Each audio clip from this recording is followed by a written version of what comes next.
এটা পরিষ্কারভাবে ক্লিয়ার হওয়া প্রয়োজন। সেই ব্যক্তি যিনি আমাকে বিয়ের আংটি পরিয়ে ঘরে তুলতে চেয়েছিল তাকে আমি রিজেক্ট করেছি।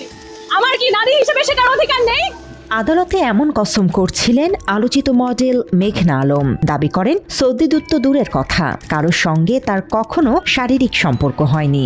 আমার সাথে শারীরিক সম্পর্ক যেটা বলা হচ্ছে এটা কোনো পুরুষেরই নেই। তবে বিতর্ক পিছু ছাড়ছে না তার, তাই বিষয়টি আবারও স্পষ্ট করার চেষ্টা করছেন তিনি। নিজের ভেরিফাইড ফেসবুক পোস্টে মেঘনা আলম বলেন, সৌদি আরবের সাবেক রাষ্ট্রদূত ঈশার বাসায় তিনি গৃহকর্মী হিসেবে কাজ করতেন না। যিনি কাজ করতেন তার নাম ছিল হাসিনা। তিনি দাবি করেন তাকে নিয়ে সামাজিক যোগাযোগ মাধ্যমে বিদ্রূপ ও ট্রোল করার উদ্দেশ্যে কিছু ব্যক্তি ভুল তথ্য ছড়াচ্ছেন। পোস্টে মেঘনা আলম আরও লেখেন, জামায়াত ট্রোল করার জন্য তার মতো একজন পলিটিক্যাল এডুকেটর, বিউটি পেজেন্ট চ্যাম্পিয়ন, উচ্চ বংশের মানুষকে রাষ্ট্রদূতের বাসার কাজের মেয়ে বানাতে চায়।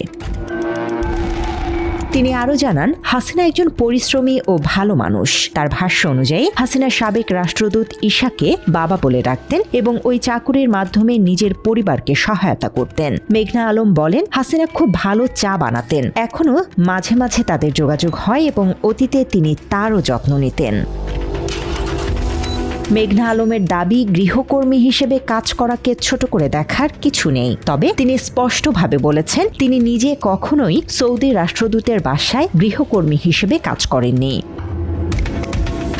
এর আগে সুন্দরী মেয়েদের দিয়ে বিদেশি রাষ্ট্রদূতদের প্রেমের ফাঁদে ফেলার অভিযোগে গত বছর রাজধানীর ধানমন্ডি থানায় দায়ের করা প্রতারণার মামলায় মেঘনা আলমকে গ্রেফতার করা হয়। মামলার অভিযোগ থেকে জানা যায়, মেঘনা আলম, দেওয়ান সমীর সহ অজ্ঞাতনামা 2 থেকে 3 জন একটি সংঘবদ্ধ প্রতারক চক্রের সক্রিয় সদস্য। তারা বিভিন্ন সুন্দরী মেয়েদের দিয়ে বাংলাদেশে কর্মরত বিভিন্ন বিদেশি রাষ্ট্রের কূটনীতিক কিংবা প্রতিনিধি ও দেশীয় ধনাঢ্য ব্যবসায়ীদের প্রেমের ফাঁদে ফেলে, এমন অভিযোগ রয়েছে। এছাড়া অবৈধ সম্পর্ক স্থাপন করিয়ে কৌশলে বিভিন্ন উপায়ে তাদের থেকে অর্থ হাতিয়ে নেয়ার কথাও উল্লেখ রয়েছে অভিযোগে।